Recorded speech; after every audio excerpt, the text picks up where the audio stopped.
Peace, love, Black Power family. This is your brother Amos. I'm coming with y'all today to speak about something that's very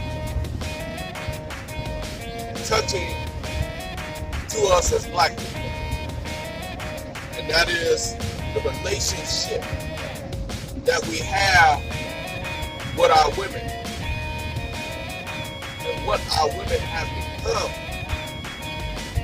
underneath this white man's superior structure. I want to start in slavery, in the history of the embedment of that which our women are pierced by. Okay, I want to talk about during the times of slavery.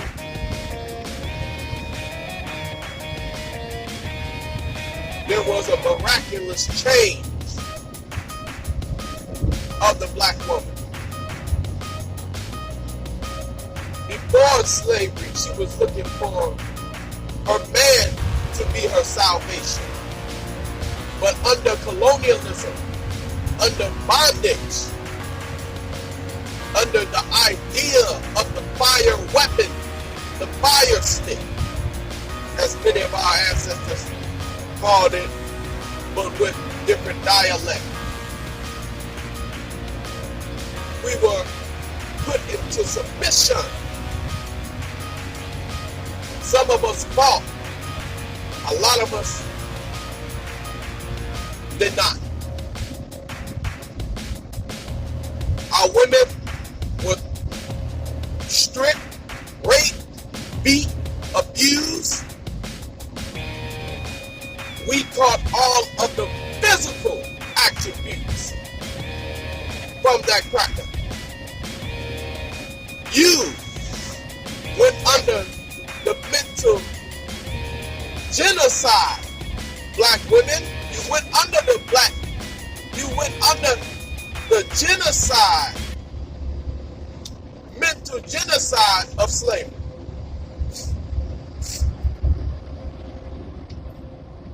We must first know that the Caucasian, the white man, has always been over-sexual, always have indulged in over-sexual activity. And so when he sees his woman, he looks at his woman as if it was something he was already used to. His woman didn't have as much as a figure as our woman did.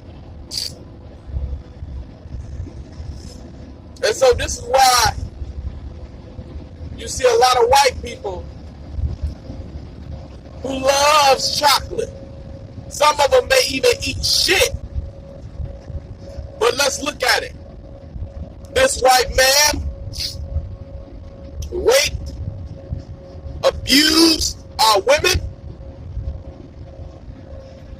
When it was time for our women to have babies, they cut the woman's stomach open and grabbed the baby out, threw it to the ground, and stuffed its head in.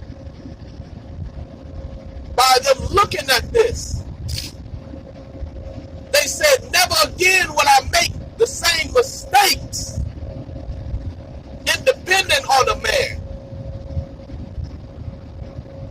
to help us. And so what happened was some of the women found a comforting place in independenthood. They said never again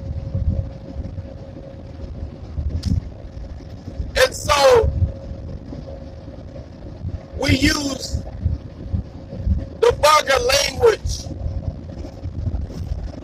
that the all cracker man use with our women, calling her a bitch,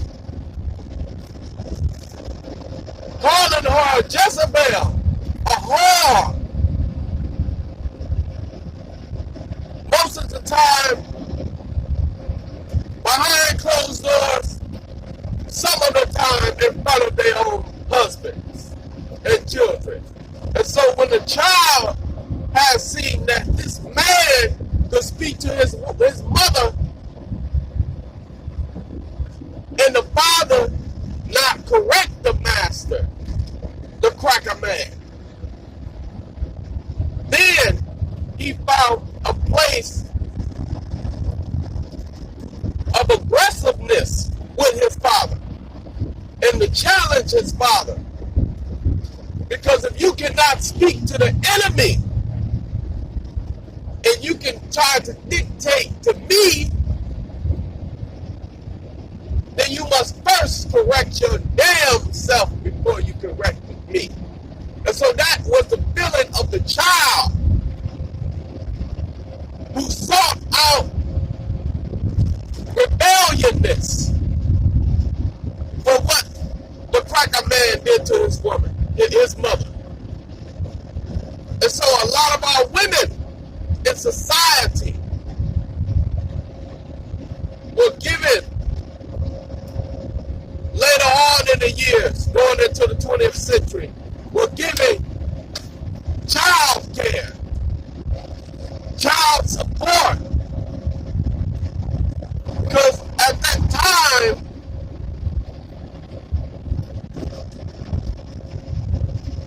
some of us were doing good. We had already had a Wall Street, if not in the Wall Street. We had already had the black bottom Wall Street. Many communities. And so the black woman felt an insecureness about her man because she was enduring all of the responsibilities that the man was supposed to endure. But society did not teach him well enough to endure what he was supposed to endure. And so the woman feels as if now she never knew about a male being the head of a household. She would never taught that construct. A lot of things wasn't placed on us. When you talk about incarceration was placed on us. And so the black man was not in the home. And this is why you have a lot of aggressiveness, feminine aggressiveness in the male's role. Because all he knows is his mother aggressiveness. And so the importance of the male being in the home was to raise the male and to show the male the ways of how to be a man.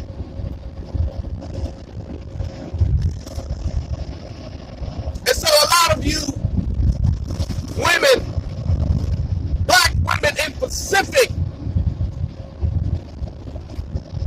feels as if the man does not make as much as you or contribute as much as you do, then he is no good in the household. This is where we fail as a people. This is where we fail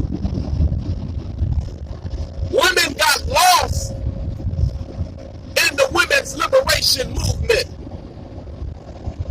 our women got lost through the conversation and talking to other women of other nationalities, and their influence on our women to become independent without the man.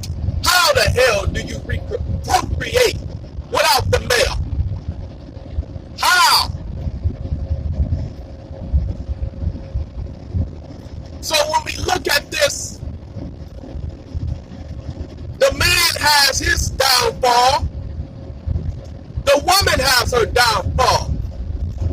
The difference is, and this is not a gender battle, but the difference is, some of us, majority of us black men, will attest to the wrongdoings, will attest to their byproduct syndrome.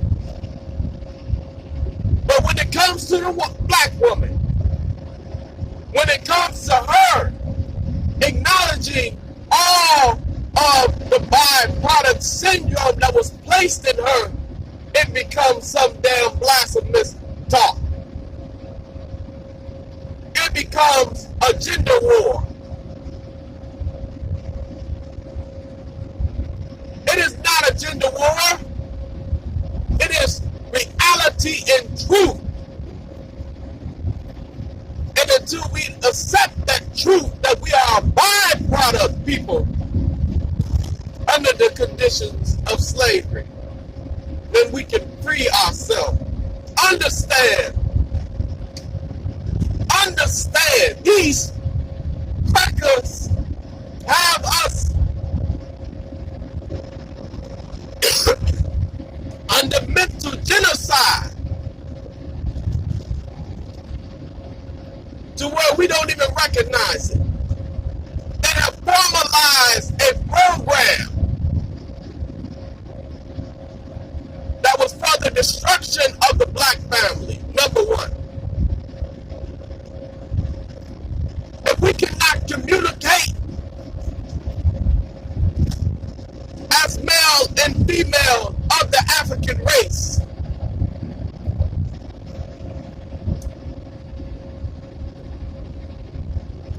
then us as men must take the lead in turning what I call bullets into cotton balls. Yes, we must get some balls. Yes, we must remind the woman that it is a mutual relationship. But to the mutual relationship, we are, as males, the protectors and the head of the household. By any means, some of these women do not motivate our men enough. It is not their fault, because majority of the female population had to endure single motherhood. And throughout the anger of single motherhood came the rebellion back turned on her black man.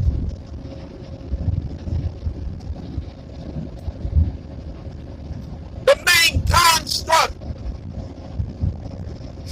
of how we must formalize our relationships is through the concept of accepting the byproduct that lies within us, and to make a complete constructive change. Find the problem, make the damn solution. Find the problem and make the damn solution. There is There's no excuses.